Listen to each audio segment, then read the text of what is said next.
নমস্কাৰ। আজিৰ এই ভিডিঅ'ত মই এটা বিশেষ কথা আলোচনা কৰিব ওলাইছোঁ। বিশেষতঃ যিসকল শিক্ষাৰ্থীয়ে কৃষ্ণকান্ত সন্দিকৈ ৰাজ্যিক মুক্ত বিশ্ববিদ্যালয় অসমৰ অধীনত চতুৰ্থ ষান্মাসিকত পঢ়ি আছে অথবা তেওঁলোকে নামভৰ্তি কৰিম বুলি ভাবিছে। আমি প্ৰায়ৰে মনত এটা কথা খুব বেছি মনত আহি থাকে কি আমি ডিজাৰ্টেশ্যন পেপাৰটো কেনেকৈ কমপ্লিট কৰিম। কিয়নো তাত আমি তিনিটা পেপাৰহে লিখিব লাগে। এটা পেপাৰ আমাক সচৰাচৰ প্ৰেক্টিকেল পেপাৰ হয়, সেইটো হৈছে ডিজাৰ্টেশ্যন পেপাৰ, য'ত আমাক কিছুমান নিৰ্দিষ্ট থিম অথবা বিষয়ৰ ওপৰত এটা আমাৰ ডিজাৰ্টেশ্যন পেপাৰ বনাই ছাবমিট কৰিবলগীয়া হয়। যোনটো পেপাৰ সচৰাচৰ আমি এটা ছফ্ট কপি আমি ইউনিভাৰ্চিটিক ছাবমিট কৰিব লাগে, আৰু সেই কপিটো যদি একচেপ্ট হয়, যদি কপিটো প্লাগাৰিজিম যদি ই পাছ কৰে বা ই ফুলফিল কৰে, আৰু যদি ইয়াত কোনো ধৰণৰ তেনেকুৱা কপিৰাইট ইছ্যু নাহে, তেন্তে এইটো একচেপ্ট হয় ইউনিভাৰ্চিটিৰ ফালৰ পৰা। আৰু যদি এইকেইটা ক্লিয়াৰ নহয় অথবা ইয়াত যদি প্লাগাৰিজিমটো বেছি হৈ যায়, সচৰাচৰ এইটো আমি কেনচেল হোৱা অথবা এইটো ৰিজেক্ট হোৱা বেছি চান্স আছে বা হৈ থাকে।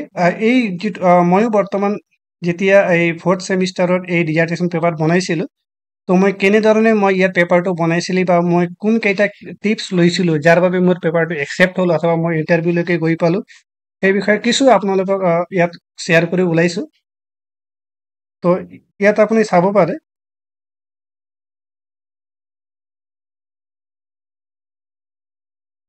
এইটো মোৰ পেপাৰ হয়। মই পেপাৰটো এনেকৈ বনাইছিলোঁ। ইয়াত সচৰাচৰ আমি কেইটামান ৰুল ফ'ল' কৰিবলগীয়া হয়। আমি মাইক্ৰ'ছফ্ট ৱৰ্ডত যেতিয়া আমি পেপাৰটো বনাম, এইটো ষ্টেণ্ডাৰ্ড চাইজ হ'ব লাগিব ইয়াৰ পেজ লেআউটটো, আৰু ফণ্ট এৰিয়েল, আৰু যোনটো আমাৰ হেডিং হ'ব সেইটো 12 চাইজ, আৰু যিবিলাক চাব বা যোনটো আমি যিটো কণ্টেণ্টটো লিখোঁ সেইটো 11 চাইজ হ'ব লাগিব।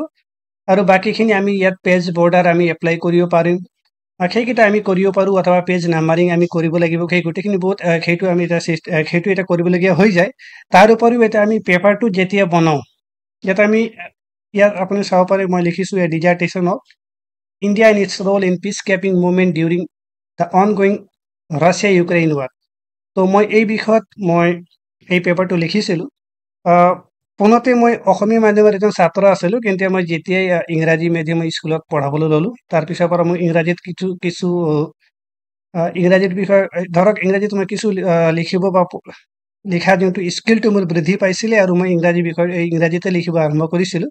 কিছুমান শিক্ষাৰ্থীয়ে অসমীয়া ভাষাটো লিখা মই দেখিছোঁ। মই যেতিয়া ইণ্টাৰভিউত ফেচ কৰিছিলোঁ, যেতিয়া তেওঁলোকে ভাইভাত মাতিছিলে, তেতিয়া কিছুমান শিক্ষাৰ্থীয়ে অসমীয়াতো মই লিখা দেখা পাইছিলোঁ, কিন্তু মই ইংৰাজীতে লিখিছিলোঁ। আৰু ভাষাটো আমি যিমান যি পাৰোঁ আমি ইজি কৰিবলৈ চেষ্টা কৰিব লাগিব। তো ইয়াত চাওক কি মোৰ বিষয়টো আছিলে কি পিচ কিপিং মুভমেণ্ট, সেই থিমৰ ওপৰত মই লিখিছিলোঁ। আৰু মই ইয়াত লিখিছিলোঁ কি ৰাছিয়া আৰু ইউক্ৰেইনৰ যুদ্ধত ভাৰতে কেনেধৰণৰ ভূমিকা পালন কৰিছিলে শান্তি ৰক্ষাৰ ক্ষেত্ৰত, এই বিষয়ে মই ইয়াত লিখিছিলোঁ। আপোনালোকে ইয়াত চাব পাৰে মোৰ পেপাৰ মই কেনেকৈ ডিজাইনত বনাইছিলোঁ। মই এটা চিম্পল, মই যেনেকৈ পাৰোঁ মই নিজে চেষ্টা কৰিছিলোঁ। তো মই জাষ্ট ৰোল নম্বৰটো মই মোৰ কাটি দিছোঁ, বাকীখিনি এতিয়া ছেম টু ছেম হৈ আছে।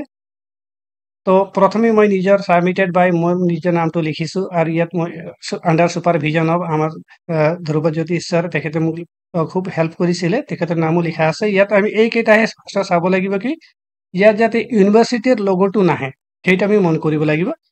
এতিয়া আপুনি নেক্সট চাব পাৰে the certificate from the supervisor. এতিয়া ছুপাৰভাইজাৰৰ পৰা আমি এটা চাৰ্টিফিকেট ল'বলগীয়া হৈ যায়, সেইটো আমি দিব লাগে। ইয়াত মই সেইটো ইয়াত দিয়া আছে। নেক্সট আছে কি coordinator certificate from the coordinator from the study centre. আমাৰ যিজন কোঅৰ্ডিনেটৰ আমাৰ ষ্টাডি চেণ্টাৰ হয়, তেখেতে এটা চাৰ্টিফিকেট দিয়ে। সেইটো এজেডিত আমি টাইপ কৰি যেতিয়া আমি প্ৰিণ্ট কৰিম, তো after printing we have to take his signature on that paper while we submit it to the university. এটা আমি কৰিব লাগিব। নেক্সট আপুনি চাব পাৰে ডিক্লেৰেশ্যন ইউজুৱেলি আমি যেতিয়াই কোনো এটা পেপাৰ এটা লিখোঁ, আমি ডিক্লেৰেশ্যন এটা দিবলগীয়া হয় যে পেপাৰটো মই নিজে কৰিছোঁ বা ইয়াত শুদ্ধতা আছে বা মই কাৰো কপি কৰা নাই, সেই কথাখিনি আমি লিখিব লাগিব। সেইটো মই ইয়াত লিখা আছে। এটা নেক্সট আহিলে কি একনলেজমেণ্ট। তো এতিয়া এই পেপাৰটো মই বনাওঁতে মই যিটো কৃতজ্ঞতা প্ৰকাশ কৰিব লাগিব, মই কেনেদৰে লিখিলোঁ, মই কাৰ হেল্প লওঁ, মই কি সুবিধা পাইছিলোঁ, কোনটো ক্ষেত্ৰৰ পৰা, সেই গোটেইখিনি মই ইয়াত লিখিছোঁ। তাৰপিছত আহিব এবষ্ট্ৰেক্ট। এতিয়া এইটো হ'ল পাতনি, বা ইয়াত আমি প্ৰিফেচো বুলি ক'ব পাৰোঁ।